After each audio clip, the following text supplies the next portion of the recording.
Salut à tous et bienvenue dans cette nouvelle vidéo Manuka Eco Bio Shop. Aujourd'hui, je vais vous parler de techniques que j'utilise pour parfumer mon linge. En effet, vous êtes souvent nombreux à me dire que quand vous avez fabriqué votre lessive maison, vous avez du mal à faire garder l'odeur d'un parfum à votre linge. C'est vrai qu'on est habitué avec les lessives de synthèse à avoir, vous sortez votre linge de la machine et ça se sent dans les placards, ça embaume même la pièce quand vous passez avec votre vêtement. Alors après, au demeurant, on peut dire que c'est plutôt agréable d'avoir ce genre d'odeur quand les gens passent. Moi, ce qui m'inquiète plus, c'est comment ça se fait que cette odeur, elle passe de la machine au vêtement et vous portez votre vêtement toute la journée et elle arrive à embaumer une pièce.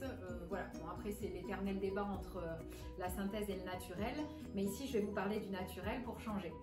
Donc, la première technique que beaucoup d'entre vous utilisent, c'est de verser une dizaine de gouttes d'huile essentielle dans votre litre de lessive maison. Alors moi personnellement, je ne suis pas fan de cette technique pour la simple et bonne raison que je trouve que les huiles essentielles sont des produits qui sont rares, qui sont assez coûteux, bien que certaines coûtent moins cher que d'autres, mais il faut quand même se rendre compte qu'il faut des kilos et des kilos de plantes pour arriver à un tout petit flacon.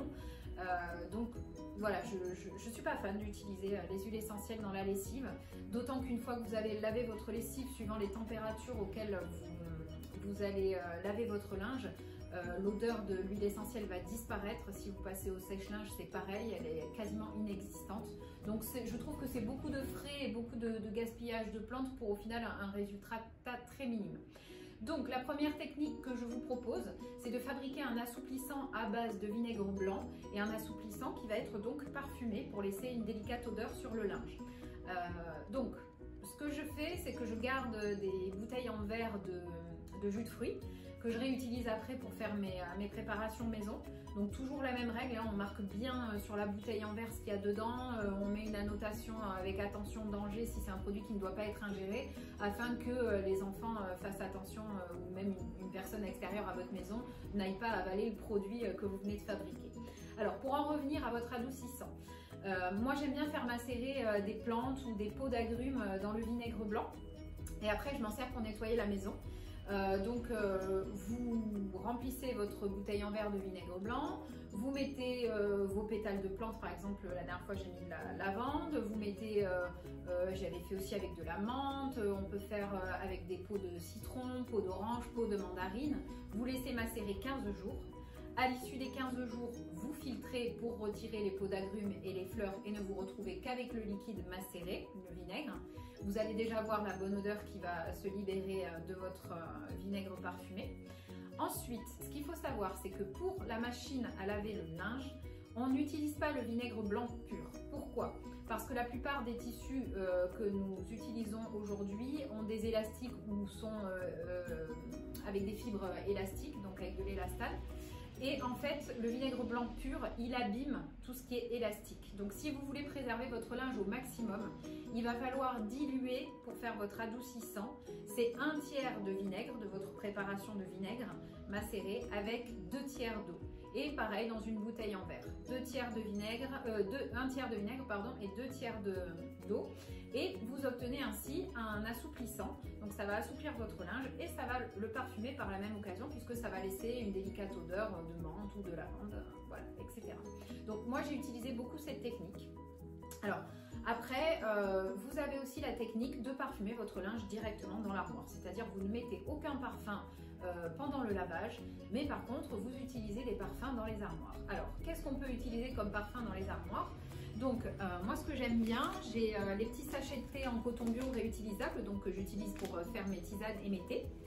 Vous pouvez les utiliser en les remplissant comme ceci, par exemple de fleurs de lavande ou bien de copeaux de bois récupérés chez un menuisier ou dans la litière des animaux par exemple, alors évidemment sans traitement. Et vous mettez quelques gouttes d'huile essentielle sur les copeaux de bois.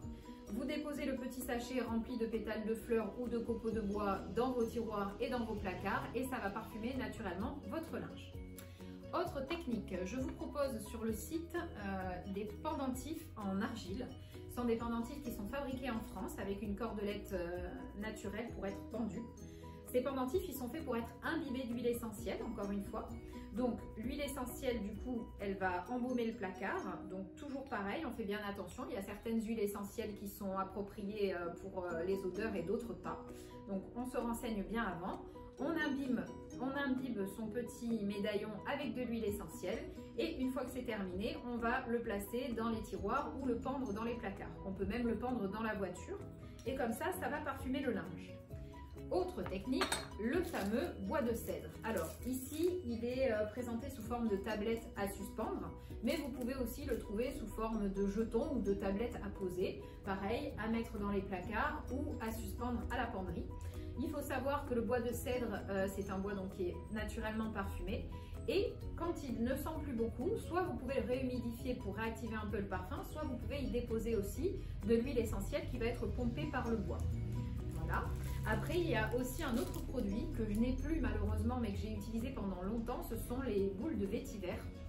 En fait, ils sentent très bon, pareil. Quand elles sont trop sèches, vous les réhumidifiez un peu et vous les disposez un peu partout sur votre linge, dans les placards, dans les tiroirs et dans les penderies.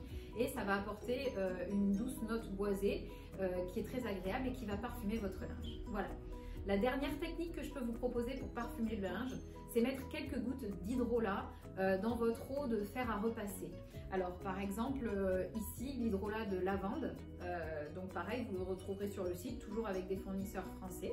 Et je mets quelques gouttes d'hydrolat dans l'eau de mon fer à repasser et ensuite je repasse mon linge avec et ça laisse une délicate odeur pareil sur le linge. C'est une odeur qui ne dure pas très longtemps. Si vous ne portez pas le linge pendant un petit moment, au bout d'un moment ça ne sentira plus. Et également vous avez... Enfin, moi personnellement je repasse pas tous les vêtements, donc du coup ça limite un peu l'odeur si c'est uniquement sur les vêtements que je repasse. Donc c'est vrai que j'utilise cette technique assez rarement, par exemple notamment sur le linge de maison puisque je repasse mes draps ou mes housses de couette ou mes housses d'oreiller. Voilà, donc je pense que je vous ai dévoilé toutes mes petites techniques naturelles pour parfumer le linge. N'oubliez pas quand vous faites vos lessives maison et que vous parfumez avec des huiles essentielles, certaines huiles essentielles peuvent faire des taches si le mélange n'est pas bien fait ou si elles ne sont pas appropriées. Donc renseignez-vous bien parce que c'est bien de faire sa lessive naturelle, de vouloir éviter de polluer ou de se mettre des vêtements qui sont lavés avec des produits qui sont nocifs, mais il faut quand même laisser le vêtement avoir la longévité maximum et donc s'il est taché après c'est compliqué de récupérer. Voilà, on se retrouve bientôt pour de nouvelles astuces. Comme d'habitude, vous pouvez consulter notre site internet avec nos produits écologiques sur www.manoukaecobioshop.com. Vous pouvez également rejoindre notre groupe Cuisine et recettes zéro déchet sur Facebook pour partager vos bonnes astuces de cuisine anti-gaspi. Et si vous avez besoin d'autres conseils ou bien que je fasse de nouvelles vidéos pour des astuces, n'hésitez pas à laissez des commentaires en dessous. Si vous avez une petite touche de grain de sel à rajouter sur la vidéo parce que j'aurais oublié une technique ou que je ne la connaîtrais pas, n'hésitez pas à en faire partager la communauté. Je vous dis à bientôt et on se retrouve pour une nouvelle vidéo très vite.